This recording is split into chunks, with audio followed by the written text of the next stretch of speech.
Unmute का option दिया है। नारायण नारायण। वो मैं क्षमा नारायण चाहती नारायण। हूँ, कल इस टाइम मेरी क्लासेस आ रही थी इसलिए मैं जुड़ नहीं पाई सत्संग। ठीक है। किसी और ने लिखा है? राधिका ने यहाँ, तो हैंड रेस करें।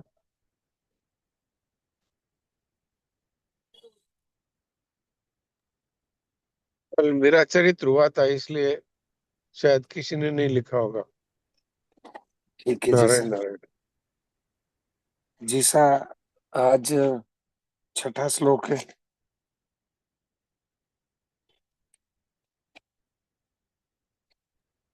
हाँ ठीक है, छठा श्लोक आप पढ़िए।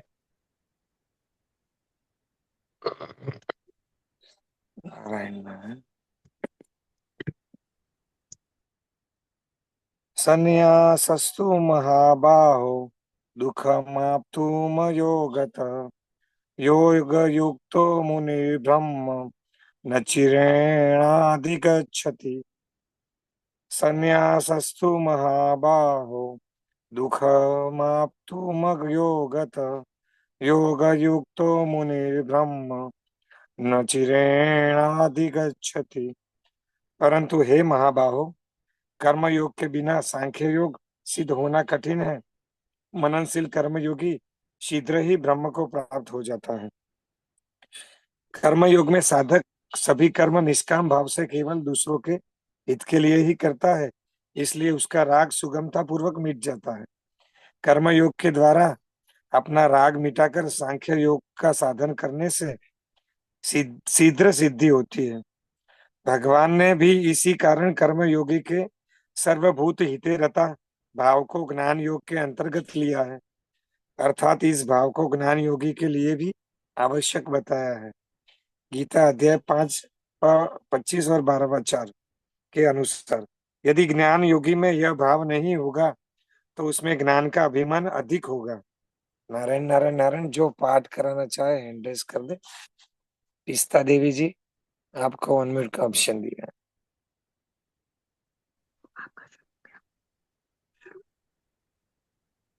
शुरू हो गया थी। है। नारायण नारायण। पिस्ता देवी, आपको फिर से अनम्यूट का ऑप्शन दे रहा हूँ।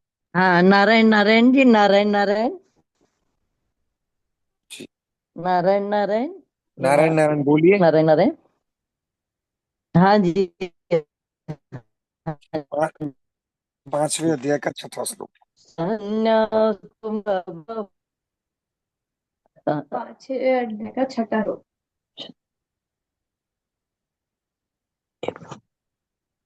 5 मिनट में।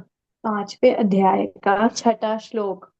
छठा, हाँ छठा ही है। हाँ, संन्यासस्तमहाबाहो दुःखतो मुनिर्ब्रह्म न चिरेणाधिगच्छति। कान्हा, अनम्यूट का ऑप्शन दिया है। अब हाँ जी। कान्हा, फिर से अनम्यूट का ऑप्शन दिया है। राम राम। संन्यासस्तु महाभाव दुःखमाप्तु मयोगत योगयुक्तो मुनिर्ब्रह्मा न चैर्नानिधि गच्छति। न चिरेणाधिगच्छति। न चिरेणाधिगच्छति। जी, ठीक है। नारायण नारायण। नारायण नारायण। गायत्री मुद्रा जी, आपको अनम्यूट का ऑप्शन दे। अनम्यूट।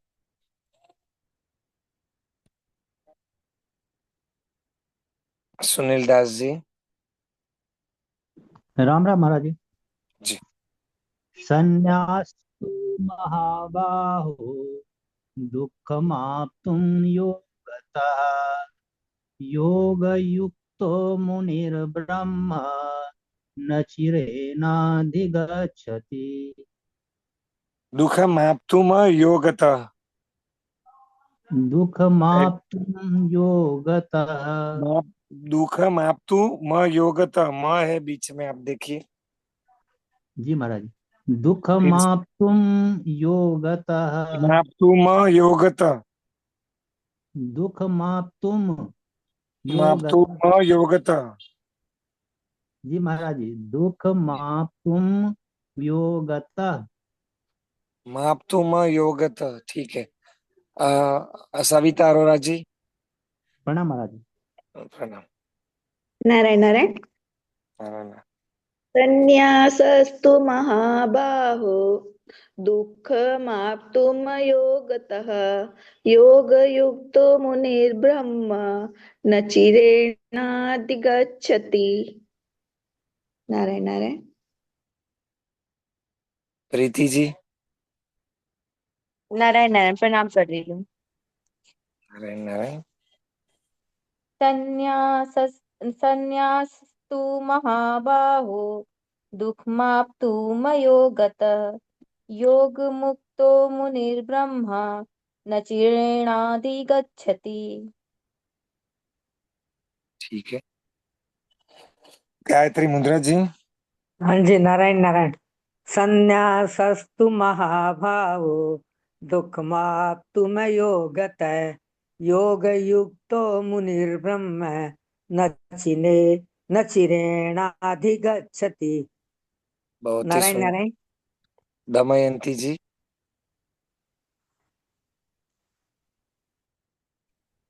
जय श्री कृष्ण। जय श्री कृष्ण। योगयुक्तो विशुद्धात्मा विच संन्यासस्तु महाबाहो दुःखमाप्तुमयो गतः योगयुक्तो मुनिर्ब्रह्म न चिरेणाधिगच्छति। नारायण नारायण। बहुत ही सुंदर।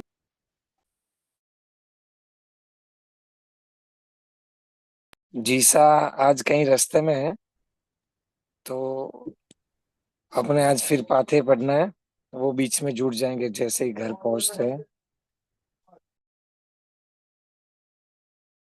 आज पाथे की बारी है। अ, पाथे करते हैं अपने।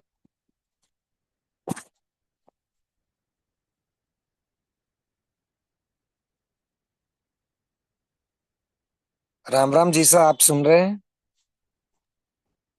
हाँ सुन रहे हैं, आप सुनाइए पातेगा। जीसा 45वां ही पत्र पढ़ो जो बीच में अपने हैं। हाँ, जहाँ से छोड़ा था अगर याद हो तो वहीं से पढ़िए, नहीं तो जहाँ आपको याद हो वहीं से पढ़िए। ठीक है। स्वामी शेषानंद जी महाराज।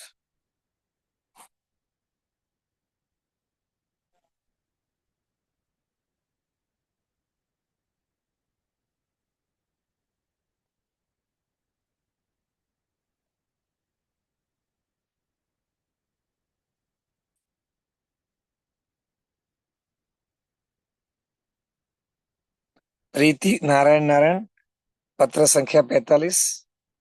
प्रीति की प्रतिक्रिया भी प्रीति ही है, क्योंकि प्रेम के साम्राज्य में प्रेम का ही आदान प्रदान है और कुछ नहीं।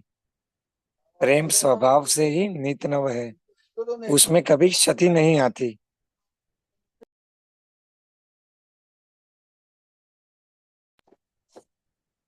उसमें कभी क्षति नहीं आती, अपितु उत्तरोत्तर वृद्धि ही होती है। वियोग और मिलन दोनों ही प्रेम को जागृत करते हैं। जीसा और पढ़ू या आप आगे इस पे कुछ आप कहेंगे?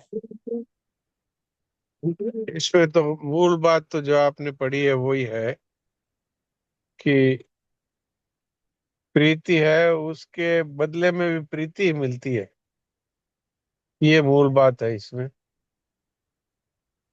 आगे पढ़िए। वियोग और मिलन दोनों ही प्रेम को जागृत करते हैं।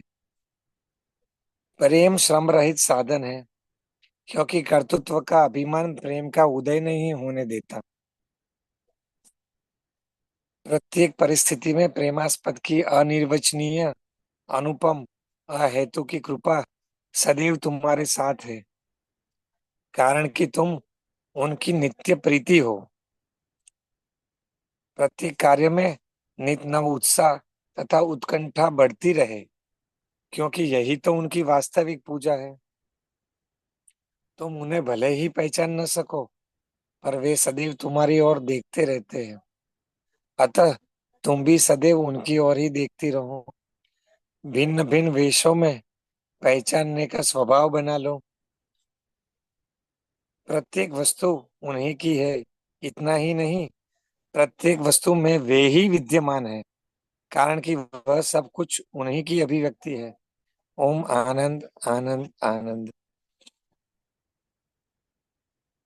जैसा ये सारी बातें तो ऐसे स्पष्ट ही है, इसमें कुछ संशय वाला बात नहीं लगती है। फिर भी किसी का संशय हो तो हैंड रेज कर सकते हैं। इसमें आगे का पत्र पढ़िए। ठीक है।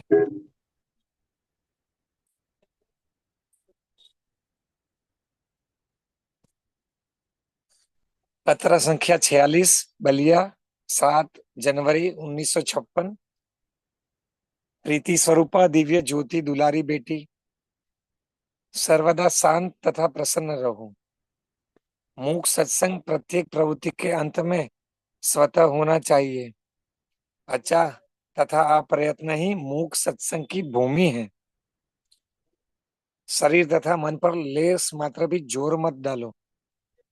मूक सत्संग से तो स्वतः छिपी हुई शक्ति का विकास होता है। ईसा यहाँ तक पढ़ता हूँ, इस पर अगर आप कुछ कह सके, जो आप मूक सत्संग के बारे में कहते हैं, शायद वही बात है सारी।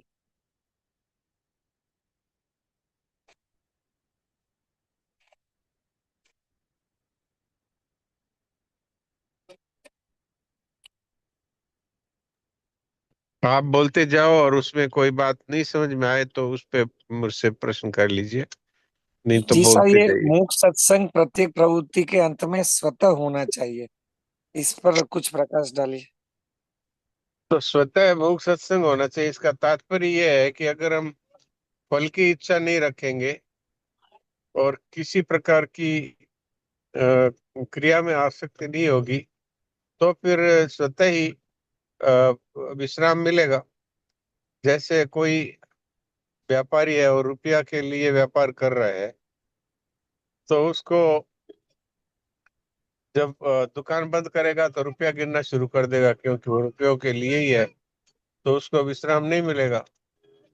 लेकिन जो बिना किसी स्वार्थ के, बिना किसी कामना के, जो केवल सबकी सेवा के लिए कार्य कर रहा है, उसको तो स्वतः ही विश्राम मिलेगा, क्योंकि उसको और कुछ चाहिए नहीं। तो यही इसकी मूल बात है। मूल बात क्या है कि बिना कामना और आसक्ति के जो करता है क्रिया, और जो जिसका फल नहीं चाहता, तो स्वतः ही उसको उस कार्य के अंत में विश्राम मिलेगा। लेकिन किसी इच्छा को लेकर करेगा तो इच्छा में बंधा हुआ रहेगा। ठीक है ना? जी। नारायण। अच्छा तथा अप्रयत्न ही मूक सत्संग की भूमि है, मतलब मेरा कुछ नहीं और मुझे कुछ नहीं चाहिए। और अप्रयत्न तो मतलब हाँ, आप पढ़िए, इसको पढ़ते रहिए। शरीर तथा मन पर लेस मात्र भी जोर मत डालो। मूक सत्संग से तो स्वतः छिपी हुई शक्ति का विकास होता है।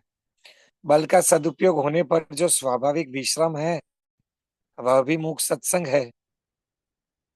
और अपने आप को अनंत की अहेतु की कृपा पर निर्भर कर देना भी मूक सत्संग है। और सब ओर से विमुख होकर अपने में ही संतुष्ट हो जाना भी मूक सत्संग है। मूक सत्संग से जिससे अभिन्नता होती है, वह देश काल आदि की दूरी से रहित है। तुम जिसकी प्रीति हो वह नित्य प्राप्त है। इस दृष्टि से तुम सर्वदा उनके साथ हो और वह तुमसे सदैव अभिन्न हो। अब रही वैज्ञानिक दृष्टि, जिसमें निश्चित समय पर मूक सत्संग करने की योजना है। प्रातः 3:30 बजे से लेकर 5 बजे तक का समय बहुत ही उपयुक्त है। अतः इस 1.5 घंटे के बीच में यदि सहज भाव से मूक सत्संग होता रहे तो तुम्हें कोई असुविधा न होगी। वास्तव में तो प्रत्येक प्रवृत्ति का उदय और अंत मूक सत्संग में ही होना चाहिए। मूक सत्संग अखंड साधन है। यह कोई अभ्यास नहीं है, अपितु सब प्रकार से उस आनंद का हो जाना है जो सभी में है, सभी से अतीत है, जिससे देश काल आदि की दूरी ही नहीं है। तुम उन्हीं की दिव्य चिन्मय प्रीति हो। पुनः तुमको बहुत बहुत प्यार। ओम आनंद, ओम आनंद, ओम आनंद। इसमें मूल बात ये आई है कि तीनों प्रकार से ही मूक सत्संग हो सकता है। ज्ञान योग की दृष्टि से भी हो सकता है, कर्म योग की दृष्टि से भी हो सकता है, और भक्ति योग की दृष्टि से भी हो सकता है। कर्मयोग की दृष्टि से स्वतः विश्राम कब मिलेगा? कि जब हम कोई भी कार्य बिना किसी फल की इच्छा के केवल दूसरों के हित की दृष्टि से करेंगे, तो स्वतः ही हमें कुछ नहीं चाहिए, इसलिए भगवान की तरफ से विश्राम मिलता है, चाहे हम भगवान को माने अथवा न माने। लेकिन अगर हम किसी कामना से करेंगे तो हमको विश्राम नहीं मिलेगा, क्योंकि कामना पूरी हो ना हो अपने को पता नहीं, ये अपने हाथ में नहीं। इस तरह से जब ज्ञान योग की दृष्टि से अगर हम बिना किसी कर्तृत्व अभिमान के जितनी इंद्रियां हैं वो ही अपने अपने कार्यों में लगी हुई है, कर्णों के द्वारा ही कार्य हो रहा है, तो फिर क्या होगा कि स्वतः ही कर्णों के द्वारा कार्य हो रहा है, मेरा इसमें कोई लेना देना नहीं, तो स्वतः ही विश्राम मिलता है, क्योंकि वहां पर कोई फल की इच्छा वाला है ही नहीं। और भक्तियों की दृष्टि से सारा कार्य भगवान के प्रसन्नता के लिए हो रहा है, इसलिए स्वतः ही प्रभु प्रेम मिलता है। प्रभु प्रेम भी एक तरह से विश्राम का ही प्रतीक है। तो इस दृष्टि से देखा जाए तो अगर हम बिना कुछ चाहे, मेरा कुछ नहीं है, मुझे कुछ नहीं चाहिए, तो फिर जो कार्य होगा उसके द्वारा मैं कुछ नहीं का अनुभव हो जाएगा, तो विश्राम मिलेगा। जब तक मैं कुछ भी हूं तब तक विश्राम नहीं मिलता। नारायण नारायण। जी सर, इसमें 3:30 से 5 बजे का सुबह का समय ब्रह्म मुहूर्त जो कहा जाता है, उसको मूक सत्संग के लिए बहुत ही उपयुक्त बताया है स्वामी जी ने, हाँ, शरणानंद जी महाराज ने। ये उपयुक्त बताया गया है इसलिए कि जिनका जल्दी सोना होता है तो वो जल्दी उठ सकते हैं, लेकिन इसका अर्थ ये नहीं है कि वही उसका समय है, पर वो उसके लिए अच्छा है, क्योंकि उस समय में स्वाभाविक ही शांति रहती है वातावरण में। तो अपने को वास्तव में बाहरी शांति भी स्वतः मिल जाती है, और भीतरी शांति हमें कुछ नहीं चाहिए इससे मिल जाती है, तो इसलिए वो समय ज्यादा उपयुक्त कहा है। लेकिन जो लोग देरी से सो पाते हैं उनके लिए जल्दी उठना संभव नहीं होता, तो इसलिए ये जरूरी नहीं है कि 3:30 से 5 के समय में भी करें। जिस किसी भी कार्य को करें बिना फल की इच्छा के, बिना आसक्ति के कर डालें, तो स्वतः ही विश्राम मिलेगा, चाहे वो दिन का कोई समय हो अथवा रात का कोई समय। नारायण नारायण। जी सर, अब आगे का पत्र पढ़ू। हाँ, समय है तो जरूर पढ़ना ही बहुत चाहिए। बहुत।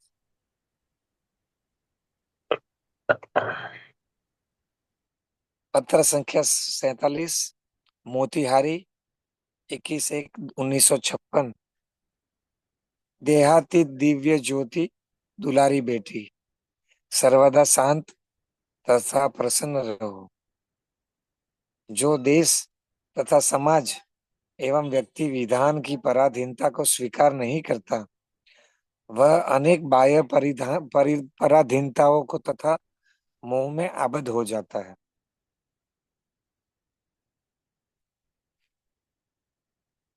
प्रांतवाद का अंत बिना किए कभी भी परस्पर में स्नेह की एकता संभव नहीं है। जिसा इसमें बताया, जो देश तथा समाज एवं व्यक्ति विधान की पराधीनता को स्वीकार नहीं करता, वह अनेक बाह्य पराधीनताओं तथा मोह में आबद्ध हो जाता है। इसका एक क्या बार था? फिर एक बार फिर पढ़िए इसको। जो देश तथा समाज एवं व्यक्ति विधान की पराधीनता को स्वीकार नहीं करता, वह हाँ। अनेक बाह्य पराधीनताओं का तथा मोह में आबद्ध हो जाता है। इसका अर्थ है कि जो सामाजिक नियम है उनका जो पालन नहीं करता, जो शास्त्रीय नियम है, सामाजिक नियम है, उस देश के जो नियम है उसका पालन नहीं करता, वो कई तरह के बंधन में पड़ जाता है। जैसे उदाहरण के तौर पर मान लीजिए कि हम किसी ऐसे देश में हैं जहां पर सड़क के दाहिनी तरफ चलना नियम है और हम बाईं तरफ चल रहे हैं, तो वहां पर हमें पकड़ के और हमारे ऊपर कानूनी कार्रवाई होगी। तो इसका अर्थ है कि अगर हम किसी भी समाज में रहते हैं, देश में रहते हैं, तो उसके नियमों का जिस तरह पालन करते हैं, ऐसे हम संसार में रहते हैं तो शास्त्र के नियमों का पालन अगर नहीं करते, अर्थात शास्त्र की पराधीनता स्वीकार नहीं करते, तो फिर संसार की पराधीनता में आबद्ध हो जाएंगे। तो शास्त्र की पराधीनता अगर स्वीकार कर ले, अर्थात जो शास्त्र कहता है वैसा ही करेंगे, तो हमारे जीवन में शांति रहेगी। और समाज में रह रहे हैं तो समाज के जो नियम है उसके अनुसार चलेंगे तो शांति रहेगी। अगर हम समाज की अधीनता स्वीकार नहीं करेंगे तो जिस समाज में रह रहे हैं उससे हमको कई तरह के बंधन प्राप्त हो जाएंगे। यही कहने का तात्पर्य।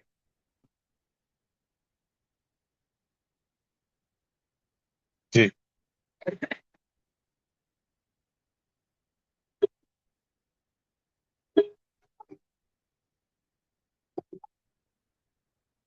हाँ, आगे बोलिए। राम राम राम राम। राम राम।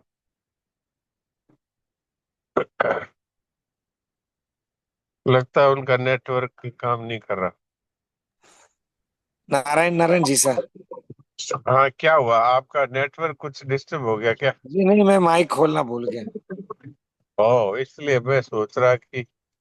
प्रांतवाद का अंत बिना किए कभी भी परस्पर में स्नेह की एकता संभव नहीं है। हाँ, ये भी वही बात है कि जब तक हम अलग अलग अपने भूमि को अलग अलग प्रांतों में बांट देंगे और फिर आपस में एक दूसरे के लिए कार्य नहीं करेंगे, तो फिर हमारे लिए ये कठिनता हो जाएगी। क्योंकि ये प्रांतवाद क्या है? प्रांतवाद ये है कि मैं मिनिस्टर बन जाऊंगा, दो प्रांत, एक प्रांत के दो प्रांत कर लेंगे, तो मैं भी मिनिस्टर बन जाऊंगा इसमें। जैसे पहले उत्तर प्रदेश था, अब उसका एक भाग तोड़ करके और कर दिया उत्तराखंड। उत्तराखंड। तो ये क्या किस लिए हुआ है? ये इसलिए नहीं हुआ कि लोगों को सुविधा मिले, ये इसलिए होता है कि हमें मिनिस्टर बनने का मौका मिल जाएगा, हम प्राइम मिनिस्टर, ये मुख्यमंत्री बन जाएंगे और फिर हमारे को शासन करने का मौका मिल जाएगा। तो इसलिए होता क्या है कि अब जैसे केरल में कांग्रेस का शासन है और दूसरे प्रदेशों में बीजेपी का शासन है, तो कांग्रेस के शासन वाले हैं वो बीजेपी का खंडन करते हैं, बीजेपी वाले कांग्रेस का खंडन करते हैं। तो परस्पर में एकता नहीं है। जैसे अब यहाँ से कोई नियम लागू होता है तो वेस्ट बंगाल में ममता कहती है कि हम इस नियम को नहीं मानते। तो ये परस्पर एकता नहीं है, तो परस्पर प्रेम भी नहीं है। तो ये जब तक प्रांतवाद रहेगा या जब तक अलग अलग जातियों में बंटे हुए रहेंगे, अर्थात जाति के अनुसार अपना कार्य करना, उसके अनुसार अपने धर्म का पालन करना ठीक है, लेकिन जाति के अनुसार तुम मेरे से नीचे हो, मैं तुमसे ऊंचा हूं, इस तरह का जब तक रहेगा तब तक प्रेम नहीं होगा, तब तक आपस में द्वेष होगा, राग होगा। ये बात कहना चाहते हैं। जी। स्नेह की एकता के बिना समाज में शांति की स्थापना संभव न होगी। कोई हमें अपना माने या न माने, पर हम सभी को अपना जाने, इस सद्भावना का संचार जब तक जीवन में न होगा, हम संयोग वियोग की व्यथा से बचेंगे नहीं। हाँ, जब तक वास्तव में देखा जाए तो चाहे किसी देश का हो, किसी जाति का हो, किसी वर्ण का हो, सबके सब है। तो शरीर तो सबके पांच महाभूतों से बने हुए हैं, और आत्म रूप से सबके सब एक ही परमात्मा के अंश है। इस दृष्टि से सब एक ही है। ये जो जाति वर्ण और इसकी जो स्थापना हुई वो इसलिए हुई कि समाज में संघर्ष ना हो। एक वर्ग है जो सबकी रक्षा करने वाला है, उसको क्षत्रिय बना दिया। एक वर्ग है जो सबको ज्ञान देने वाला है, उसको ब्राह्मण कह दिया। एक वर्ग है जो व्यापार करने वाला है, उसको वैश्य कह दिया। और एक वर्ग है जिसको कह दिया भाई तुम सब तीनों वर्णों की, चारों वर्णों की सेवा करो। तो वास्तव में ये कार्य के विभाजन की दृष्टि से वर्ण व्यवस्था हुई। अब इसको हमने मान लिया कि मैं बड़ा हूं और तू छोटा है, तो ये जो है ये संघर्ष का कारण है। कोई लोग ये कहते हैं वर्ण व्यवस्था है, ये संघर्ष का कारण है। वर्ण व्यवस्था संघर्ष का कारण नहीं है। आप वर्ण व्यवस्था नहीं भी रखेंगे तो लोग अपने अपने अपने अपने समाज को अलग खुद ही बना लेंगे। हम पैसे वाले हैं इसलिए हमारा समाज अलग है, हमारे अंदर कला है इसलिए हमारा समाज अलग है, हमारे अंदर वीरता है इसलिए हमारा समाज अलग है। तो ये अलग अलग जो समाज की रचना भगवान ने इसलिए की कि आपस में संघर्ष ना हो। इसलिए जन्म से वर्ण व्यवस्था को रखा कि जो अगर क्षत्रिय के घर में जन्मा है तो क्षत्रिय धर्म का पालन करे, जो शूद्र के घर में जन्मा है तो वो सेवा कार्य या शिल्प कार्य करे, जो ब्राह्मण के घर जन्मा है वो लोगों को शिक्षा दे और त्याग पूर्वक जीवन बिताए, किसी प्रकार का संग्रह न करे, और किसी तरह से सब वर्णों की सेवा करके और भिक्षा मांग कर जीवन निर्वाह करे। तो ये कोई ऊंच नीच की दृष्टि से नहीं किया गया। अब ये बताइए सब के सब अगर व्यापार करना शुरू कर देंगे तो शिल्प का कार्य कौन करेगा? सब के सब यदि क्षत्रिय का कार्य शुरू कर देंगे तो खेती कौन करेगा? सब यदि खेती ही करना चालू कर देंगे तो शिक्षा कौन देगा? इसलिए ये वर्ण व्यवस्था की गई ताकि समाज में सभी वर्गों के लोग अपने अपने धर्म का पालन करें और एक दूसरे के सहयोग की दृष्टि से, एक दूसरे के सेवा की दृष्टि से कार्य करें। लेकिन हम लोगों ने क्या किया कि मैं सेवा क्यों करूं? मान लीजिए किसी को हजामत का या केस काटने का कार्य दिया तो उसको नाई कह दिया।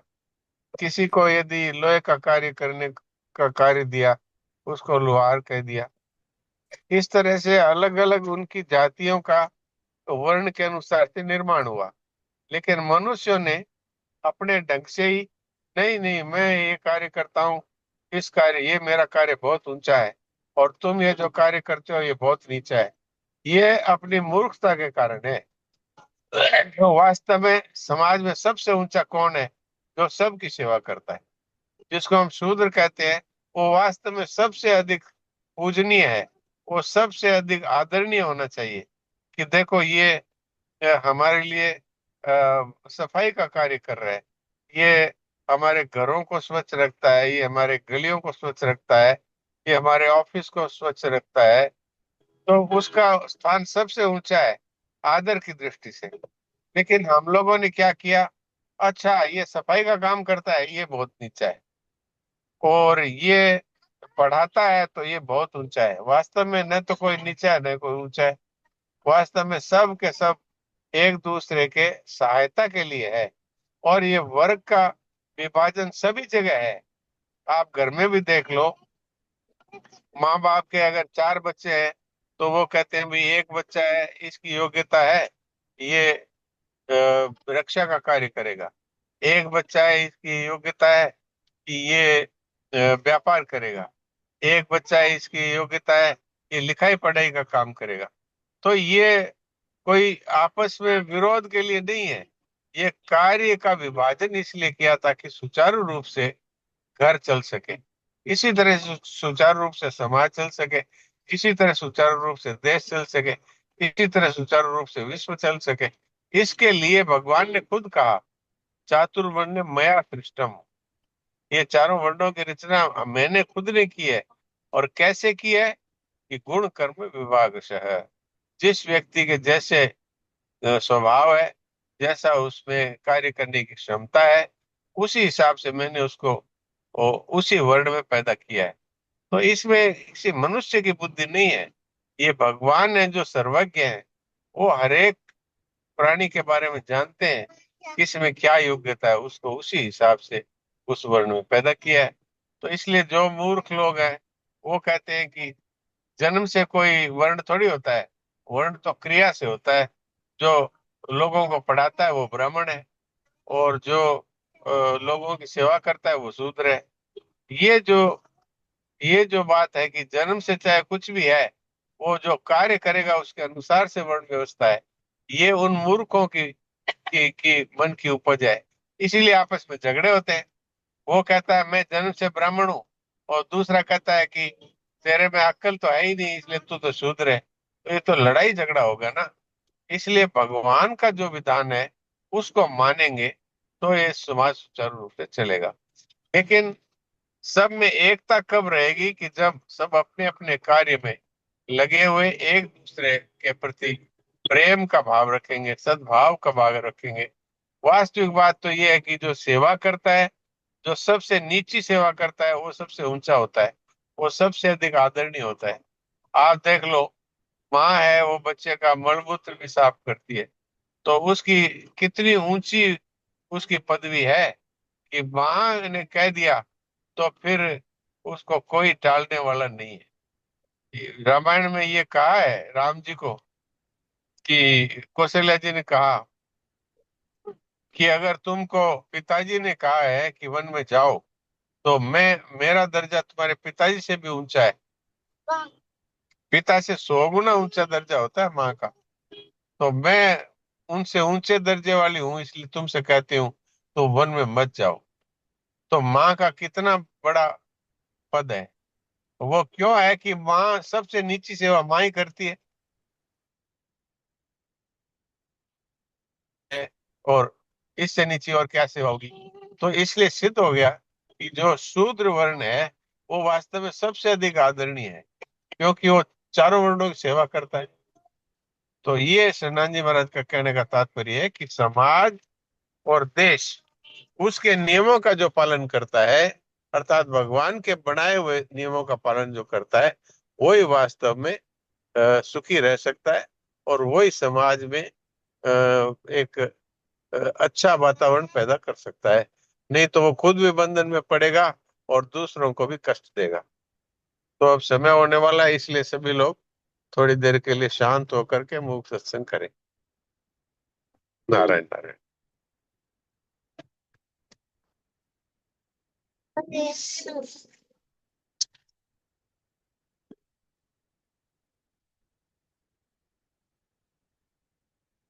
अर्जुन रामा रामा करो।